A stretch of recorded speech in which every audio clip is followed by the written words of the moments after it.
আসসালামু আলাইকুম, সবাইকে স্বাগত জানাচ্ছি নোয়াখালীতে।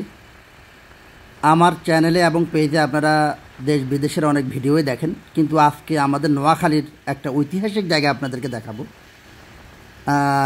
ভারতের গান্ধীজি উনি বাংলাদেশে আসতেন, নোয়াখালীতে আসতেন, এবং নোয়াখালীবাসী গান্ধীজির ছাগল চুরি করে খেয়েছেন, এরকম একটা বদনাম অনেকেই জানেন, অনেকে এটা নিয়ে খোঁটা দেয়।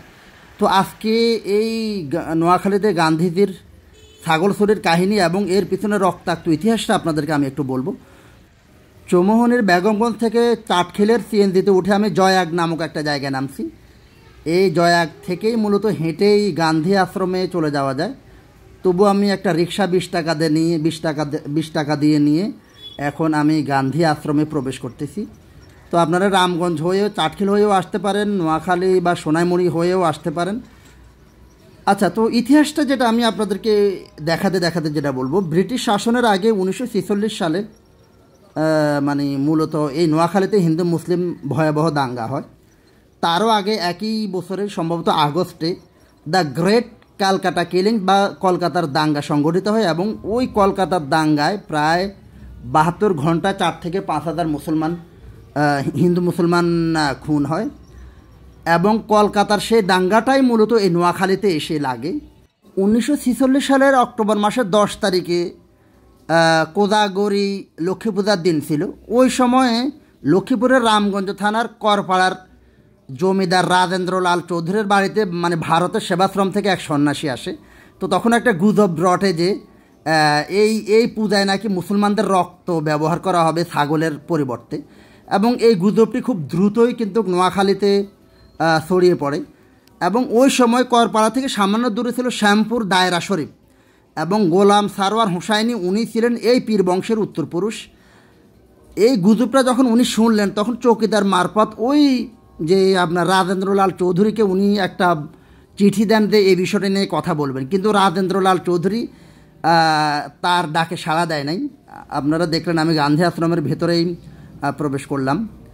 তো যখন রাজেন্দ্রলাল চৌধুরী মানে সারওয়ার হোসেনের কথায় কোনো গুরুত্ব দেন না, তখন সারওয়ার হোসেন সকল মুসলমানদেরকে নিয়ে একত্রিত হলেন এবং বলা হলো যে ওই রাজেন্দ্রলাল এবং ওই সাধুর মস্তক কল্লা কেটে আনতে হবে। মূলত তখনই কিন্তু একদম দাঙ্গাটা ভয়াবহ আকারে মানে ছড়িয়ে পড়ে, এবং প্রায় 4 মাস ধরে এই দাঙ্গা চলতে থাকে, দুঃখিত 4 সপ্তাহ, এবং এই সময় প্রায় 5,000 হিন্দুকে হত্যা করা হয় ওই দাঙ্গাতে।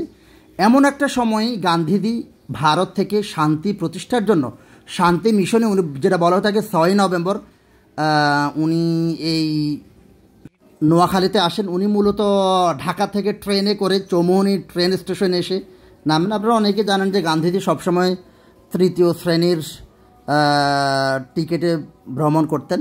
এখানে তার ইতিহাসটা একটু লেখা আছে। মূলত আমি এখন মূল ভবনে প্রবেশ করব, যেখানে গান্ধীজির অনেক স্মৃতি, অনেক ব্যক্তিগত জিনিস এবং অনেক ইতিহাস লেখা আছে। যদিও ভেতরে প্রবেশ মানে ভেতরে ভিডিও করা নিষেধ, তাও অন্তত ইতিহাসটা আমি আপনাদেরকে এখন একটু শোনাবো। তো সে যাই হোক, গান্ধীজি এখানে আসার পর প্রায় 160 মাইল পায়ে হেঁটে উনি 47টি দাঙ্গায় ক্ষতিগ্রস্ত গ্রাম পরিদর্শন করেন, এবং ওই সময় উনি নিয়মিত বা প্রতিনিয়ত বিভিন্ন সভা সমাবেশ করে স্থানীয় মুসলমানদের সাথে বৈঠক করেন, এবং হিন্দুদেরও সাথেও উনি বৈঠক করেন। তবে উনি গান্ধীজি যেটা ইতিহাস থেকে যেটা জানা গেল, গান্ধীজি প্রথম এসেই হিন্দুদের সাথেই উনি বিভিন্ন মিটিং সভা সমাবেশ করা শুরু করেন, কিন্তু ওই এলাকার যে ওই সময়ের যে ছিলেন যে সারওয়ার, গোলাম সারওয়ার, ওনার সাথে গান্ধীজি কোনো ধরনের যোগাযোগ করেন নাই। এবং এটার কারণে গোলাম সারওয়ার তখন মানে যে একটা যে বিশ্বাসের জায়গাটাতে গান্ধীজি আসলো আমার সাথে কথা না বলে হিন্দুদের সাথে কথা বলছেন, এটা নিয়েও একটা অবিশ্বাস শুরু হয়। তবে অবশেষে চাটখিলে এই গান্ধীজি এবং গোলাম সারওয়ার মানে মুসলমানদের মধ্যে একটা বৈঠক হয়, এবং মূলত এই বৈঠকেই ছাগল চুরির কাহিনীটা ঘটে। এই বৈঠকের আগেই গোলাম সারওয়ারের যে বাহিনী ছিল, ও একটা বাহিনী ছিল কাশেম ফৌজির লোক, যে গান্ধীজির একটা ছাগল, গান্ধীজি মূলত ছাগলের দুধ খেতে পছন্দ করতেন। এখানে দেখেন বিভিন্ন চমৎকার কথাবার্তাগুলো লেখা আছে, যেটা গান্ধীজি বলে গেছেন অহিংসা নিয়ে, ভালোবাসা দিয়ে। তো যাই হোক, ওই কাশেম ফৌজি মানে বৈঠকের আগের দিন রাতে গান্ধীজি যেটা বললাম যে উনি দুধ পছন্দ করতেন, যেখানে যেতেন ছাগল নিয়ে যেতেন, ওখান থেকে একটা ছাগল না বলে নিয়ে গিয়েছে এবং ওটাকে জবাই করে পরের দিন মানে বৈঠকের দিন গান্ধীজির সামনে পরিবেশন করেন। এটা আসলে ভয়াবহ একটা খারাপ কাজ আমি বলবো, কারণ গান্ধীজি উনি যেটা উনি নিরামিষ বুঝি এবং উনার সামনে এই উনারই ছাগল জবাই করে উনাকে ছাগলের মাংস খেতে দেওয়া হয়েছে, যেটা ইতিহাস থেকে পাওয়া গেছে। মূলত এটার মাধ্যমে এই ছাগল না বলে নিয়ে যাওয়া এবং ছাগলকে মানে জবাই করে গান্ধীদের সামনে দেওয়ার মধ্যে গান্ধীদের মধ্যে মানে একটা মেসেজ দেওয়ার ছিল যে আমি যেটা এটা আমি অবশ্যই এটাকে একটা উগ্রতা বলবো ওই সময় মুসলমানদের পক্ষ থেকে, যে গান্ধীদের প্রতি তারা একটা মেসেজ দিতে চেয়েছে যে তারা আসলে সহজেই পরাজয় স্বীকার করবে না অথবা হিন্দুদের খুন বন্ধ করবে না। এটা আসলে একজন মুসলমান হিসেবে আমি নিজেও খুবই লজ্জিত, এমনটি কখনোই কোনো কাম্য না। তো সে যাই হোক, এই গান্ধীজি কিন্তু অনেক চেষ্টা করছেন ওই সময়। এই যে গান্ধীজির ছাগলের কাহিনী বলতে না বলতেই এই গান্ধীজির আশ্রমের সামনেই গান্ধীজির ট্রাস্টের সামনেই ছাগল ঘাস খাচ্ছে। আমি জানি না এই ছাগল ওই ছাগলের বংশধর কিনা, এটা একটা ইন্টারেস্টিং বিষয় হতে পারে। তো সেই জায়গায় আমি গান্ধীজির যে জায়গাটা, আচ্ছা গান্ধীজি এই জায়গাটা যেটা আপনারা দেখলেন, এই জায়গাটায় 2 দিন ছিল। মূলত গান্ধীজি প্রায় 4 মাসের মতো এখানে ছিল। বেশিরভাগ সময় উনি এক অঞ্চল থেকে আরেক অঞ্চলে গিয়েছেন। চমৎকার আরেকটা কথা লিখা।